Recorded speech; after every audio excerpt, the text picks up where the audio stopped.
November 1971, a CEO leaves his office in Essen, Germany. Theo Albrecht walks toward his car after another long day building his discount empire. Two men wait in the shadows, grab him at gunpoint, and shove him into his own Mercedes. The billionaire behind Aldi, the supermarket chain transforming how the world shops, vanishes without a trace. His captors? A gambling lawyer drowning in debt and a safecracker dreaming of a Spanish villa. For 17 days, one of Europe's richest men sits blindfolded in a tiny room above a law office. How did two amateur criminals pull off Germany's biggest kidnapping? And what happened to the millions that vanished forever? In 1946, two brothers returned from war to their hometown of Essen, Germany. Theo Albrecht had fought in North Africa before American soldiers captured him in Tunisia. Karl Albrecht came back carrying wounds from battle. Their mother, Anna, operated a small grocery store in a working-class district called Schönebeck. Somehow, the shop had survived the bombing raids that destroyed much of the city. The brothers took charge of the family business while still in their mid-20s. The brothers understood one crucial thing. German families were broke and starving. People desperately needed affordable food. The Albrecht brothers committed themselves to providing exactly that. Their strategy was simple yet revolutionary. Karl and Theo sold butter at cost price. Sometimes the strategy even cost them money on each sale. But word spread rapidly through the neighborhood. Soon everyone knew that the Albrecht shop had the cheapest butter anywhere. Customers came for the butter and left with bags full of other products. This principle became the backbone of their entire business. Sell everyday essentials at the lowest possible prices to attract customers. Bread, milk, flour, potatoes, soap, toilet paper. Price these items cheap and people will flood through the doors. By 1950, the brothers ran 13 stores across the Ruhr Valley. By 1955, they operated over 100 locations throughout Germany. By 1960, they controlled 300 stores generating millions in yearly revenue. Their business philosophy revolved around extreme efficiency. They carried only products that sold quickly. Each location stocked just one variety of each item, one type of beans, rice, and toothpaste. Shoppers could decide instantly whether to buy or leave. The brothers cut out anything that slowed down operations: fresh produce, specialty goods, service counters, fancy displays. Every single decision focused on speed and reducing costs. In 1954, they made history by opening Germany's first self-service grocery store. Customers grabbed their own items instead of waiting for staff to assist them. The concept proved wildly popular. In 1960, the brothers reached a disagreement. Karl insisted that selling cigarettes would attract shoplifters into their stores. Theo saw things differently. They decided to divide the company. Theo claimed the stores across northern Germany under Aldi Nord. Karl took control of the southern stores under Aldi Süd. Two separate companies united by one unbreakable rule: lowest prices, always. In 1962, they introduced a new name, Aldi, short for Albrecht Discount. The brand destined to transform global retail was officially born. While the Albrecht brothers constructed their empire through discipline and careful spending, two other men were sinking deeper into desperation. Heinz-Joachim Ollenburg presented himself as a lawyer in Dusseldorf. At least that is what people assumed. Reality told a different story. He had faked his high school diploma to gain entry into law school. Two marriages had already collapsed. He constantly pursued young women, some of them 3 decades younger than himself. His law practice drew a particular kind of client: loan sharks, small-time criminals, and career crooks. Respectable citizens stayed far away from him. Ollenburg carried a destructive addiction: gambling. He lost repeatedly at the roulette table. His debts stacked up rapidly. He owed money to family members, to dangerous criminals, and to his young girlfriend, Hanna, who had handed him 300,000 Deutsche marks. His total debt climbed towards 700,000 marks. Hanna was in her early 20s, born into a wealthy Dusseldorf family. She loved Ollenburg despite all his flaws. She remained completely unaware that her charming older boyfriend was scheming something dangerous. Ollenburg's accomplice was Paul Kron, a man known by the nickname Diamond Paul. Kron worked as a trained car mechanic during the day and operated as a safecracker after dark. He broke into banks and department stores to grab cash deposits. He had already spent years behind bars for his crimes. Kron carried a dream, a house along the Spanish Mediterranean coast. He already purchased the land and even picked a name for his future home, Casa Pollo. His regular job paid under 2,000 marks each month. At that rate, building his dream house would take a lifetime. One afternoon, Ollenburg was flipping through a book called The Rich and Super Rich in Germany. One name grabbed his attention, Theo Albrecht. The book revealed that Albrecht and his brother had accumulated a fortune worth billions through their discount supermarket chain. An idea began forming in Ollenburg's mind. What if they grabbed this billionaire? What if they demanded a ransom large enough to wipe away all their troubles? He picked up the phone and called Kron. They reached an agreement.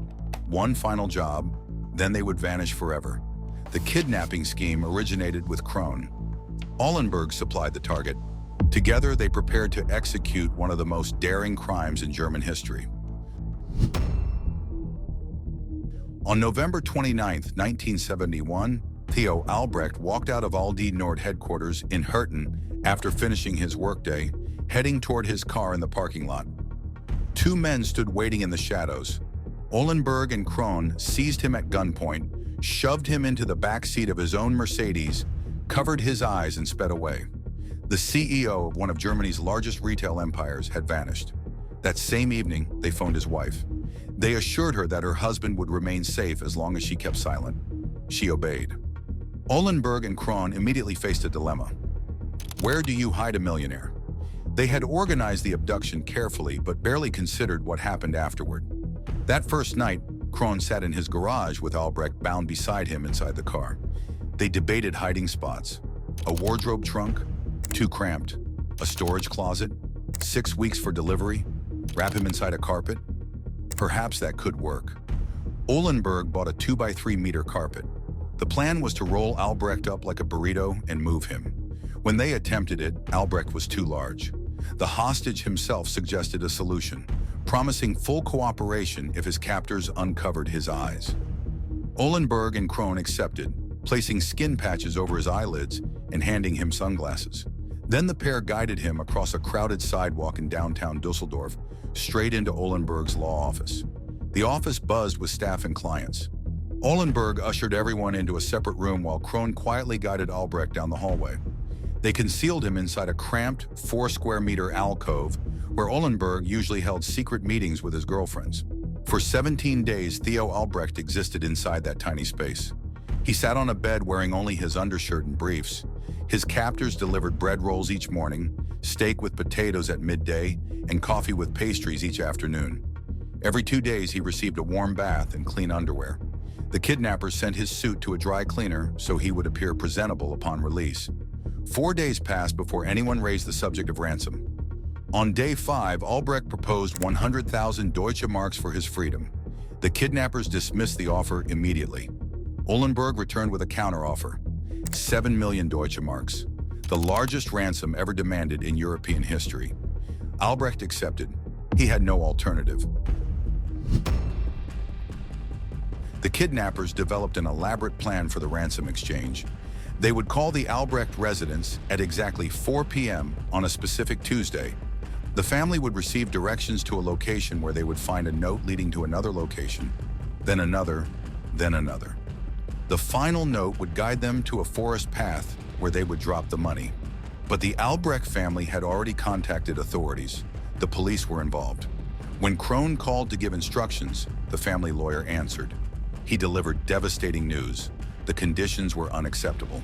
The bank had been notified about the large cash withdrawal. The police knew. The press knew. Kron panicked and hung up. This was their worst nightmare. The kidnappers had lost all trust. Theo Albrecht's life hung in the balance. Investigators needed a neutral party that everyone could trust. The family, the police, and most importantly, the kidnappers. They found their answer in Bishop Franz Hengsbach of Essen.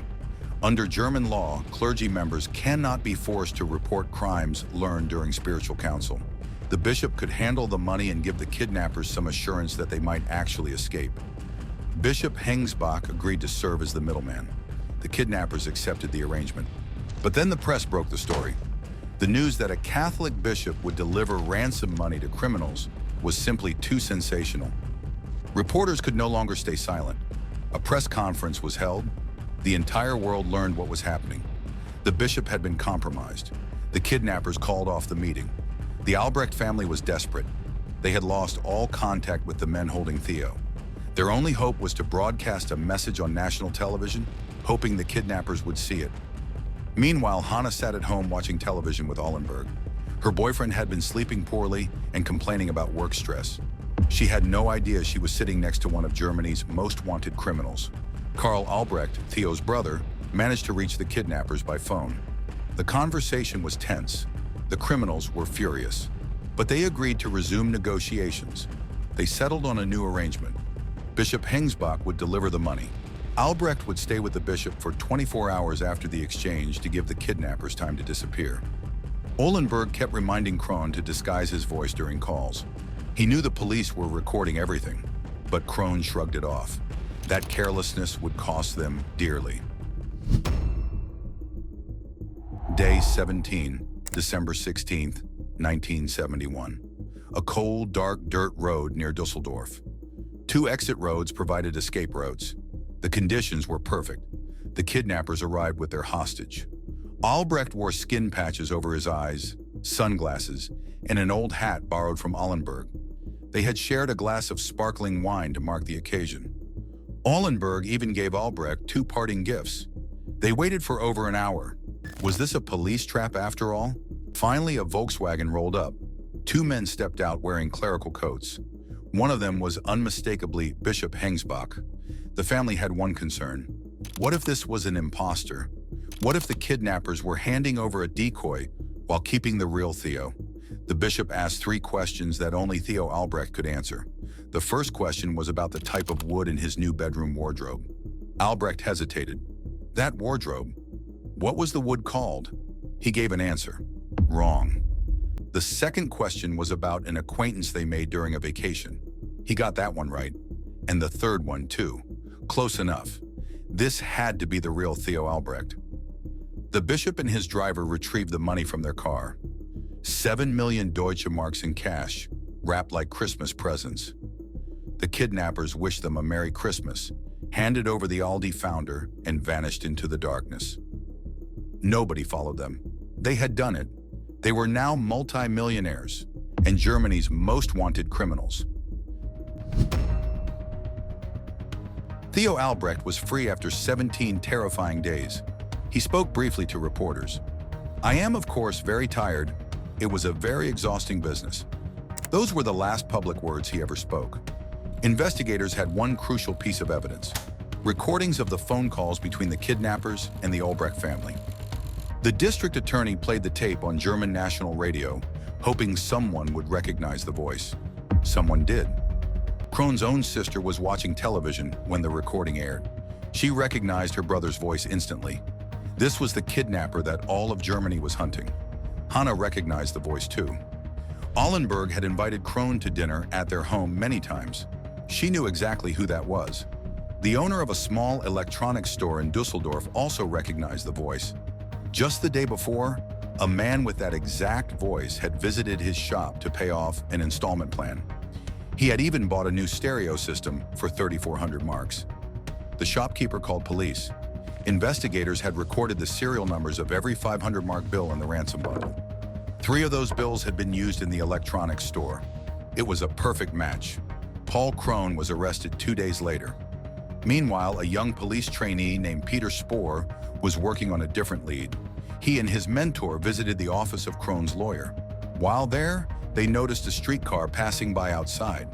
Then they heard a church bell chiming at regular intervals. Albrecht had told police everything he could remember about his captivity: the sound of streetcars, a church bell chiming regularly, an elevator in the stairwell, a narrow bathroom with a double sink. The officers obtained the building's construction plans. The bathroom was long and narrow, just as Albrecht described. They secured a search warrant. Everything inside matched Albrecht's memories perfectly. They had found the crime scene. Ollenburg had already fled. He picked up his young girlfriend, a 19-year-old legal assistant, and headed for the airport. She believed they were going on vacation to Mexico to celebrate her completing her training. Hannah, left behind and heartbroken, finally learned the truth. Her charming boyfriend owed her over 300,000 marks.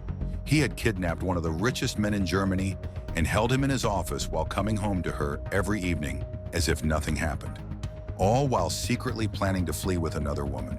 She walked into a police station and handed over Ollenburg's dirty pants. Perhaps forensic evidence would help bring him down. In Mexico City, Ollenburg considered telling his young girlfriend everything. They could run to Cuba, a country that did not extradite criminals to Germany, and then disappear to some remote island. But before he could decide, Mexican federal police arrested him. Kron had given him up. On the flight back to Germany, his girlfriend confessed her love. She promised to wait for him even if he went to prison. Heinz-Joachim Ollenburg was sentenced to 8.5 years in prison. Paul Kron received the same sentence. Theo Albrecht returned to work. He kept building his empire. In 1979, he purchased Trader Joe's, a small California grocery chain. He applied the same principles that made Aldi successful: limited product selection, strong private labels, aggressive pricing. Trader Joe's grew from a quirky regional chain into a national phenomenon with hundreds of locations and billions in revenue. His brother Carl had already opened the first American Aldi store in Iowa in 1976. Today, Aldi operates over 2,400 stores across 39 U.S. states. The company has become the fastest-growing grocery retailer in America. But the kidnapping left permanent scars. Theo Albrecht essentially disappeared from public life. He traveled to work in an armored car, taking a different route every day. He was rarely photographed. The last published photo of him dates from 1971, one day after his release. The Albrecht family became famously reclusive. Forbes once described them as more reclusive than the Yeti. They built a highly secure estate overlooking the Ruhr Valley. True to his legendary frugality, Albrecht attempted to write off the 7 million mark ransom as a business expense. The tax office in Dusseldorf refused. However, he was allowed to claim the missing portion as an extraordinary burden on his tax return. Half of the ransom money was recovered, half vanished forever. Kron claimed he only received 10,000 marks from Ollenburg. The rest, he said, was taken by the mastermind. Ollenburg denied this, claiming they split the money equally. After serving their sentences, both men lived in obscurity. Kron survived on a small state pension in an elderly care home. When a German newspaper asked him about the missing money, he replied, "Honestly, I have no idea. Ollenburg was cleverer than me." Locals in the small town where Ollenburg lived whispered that he had hidden the millions in Switzerland. The truth died with him. Paul Kron passed away in January 2017 at age 87. Heinz-Joachim Ollenburg died 1 month later at 93. They took the secret of the missing millions to their graves. Theo Albrecht died on July 24, 2010, in his hometown of Essen. He was 88 years old. At the time of his death, Forbes ranked him as the 31st richest person in the world, with a net worth of $16.7 billion. Even in death, his legendary frugality was remembered. His obituary noted that he always wore cheap, ill-fitting suits and used pencils down to the stub. His brother Carl died in 2014 at age 94, the richest person in Germany. Together, the Albrecht brothers transformed a tiny grocery shop into a global retail empire worth over $80 billion in annual revenue. Their discount philosophy changed how the world shops. For millions of families living paycheck to paycheck, Aldi's promise of lowest prices is a lifeline. At Aldi, they can afford things they otherwise could not. The 17 days in that cramped alcove shaped Theo Albrecht's remaining years. He built one of the most successful retail empires in history, yet he spent his final decades hiding from the world. A gambling lawyer with fake credentials, a safecracker dreaming of a Spanish villa, and a billionaire who just wanted to go home to his family. This is the story of the lawyer who kidnapped Europe's richest man.